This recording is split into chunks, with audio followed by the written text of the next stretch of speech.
خون بہ رہا ہے،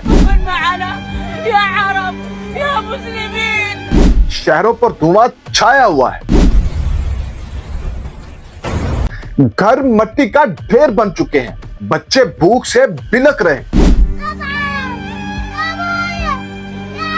اور دنیا خاموش تماشائی بنی ہوئی ہے۔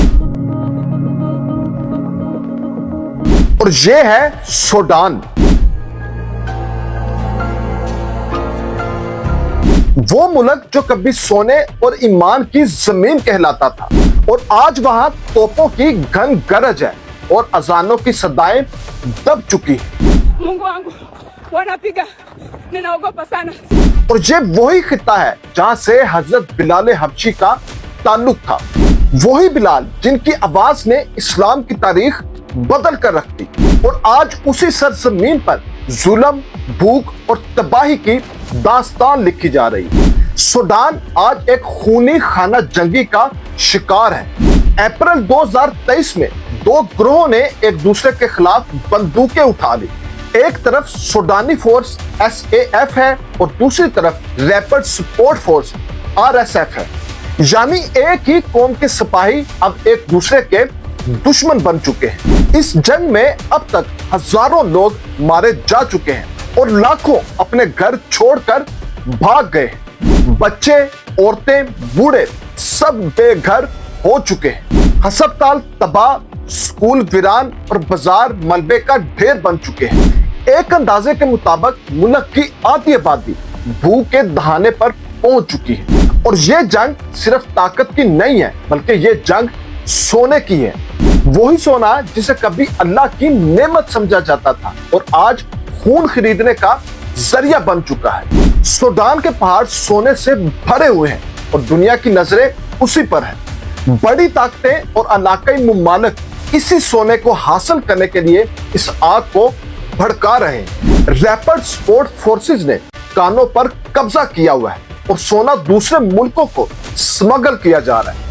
سوڈان کی دولت باہر جا رہی ہے اور سوڈان کی عوام خالی پیٹ، خالی ہاتھ اور بے گھر ہو چکے ہیں۔ سوال یہ ہے کہ یہ کس کے کہنے پر ہو رہا ہے؟ اسی کے کہنے پر جس کو وسائل چاہیے، جس کو سوڈان کی سرزمین چاہیے اور جنہیں افریقہ کا دروازہ اپنے قبضے میں چاہیے۔ سوڈان کی موجودہ بربادی سے فائدہ اٹھانے والے وہی ہیں جنہوں نے ماضی میں بھی کمزور ملکوں کو جنگوں میں جھونک دیا تھا۔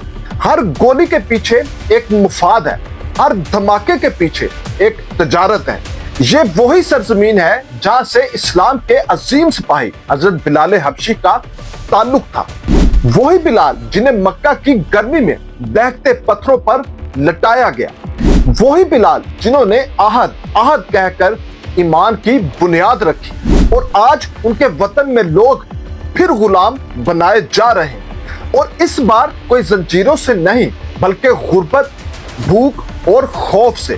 بلال حبشی نے ایمان کے لیے جسم کا درد تک برداشت کیا، اور آج سوڈان کے عوام دنیاوی لالچ کا درد سہ رہے۔ یہ فرق ہے اس وقت کے ایمان میں اور آج کے انسان میں۔ دنیا کی میڈیا طاقتیں اس جنگ کو محض سیاسی کہانی بتاتی ہیں، لیکن اصل کھیل دولت اور زمین کا ہے۔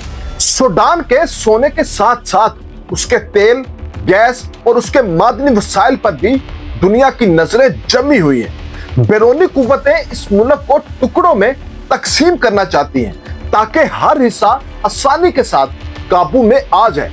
بین الاقوامی رپورٹس کے مطابق سوڈان کا 80% سونا غیر قانونی طور پر بیرونی ممالک کو منتقل کیا جا رہا ہے۔ یہی سونا جنگی ہتھیاروں کی خرید میں استعمال ہوتا ہے، یعنی سوڈان خود اپنے وسائل سے اپنی تباہی خرید رہا ہے۔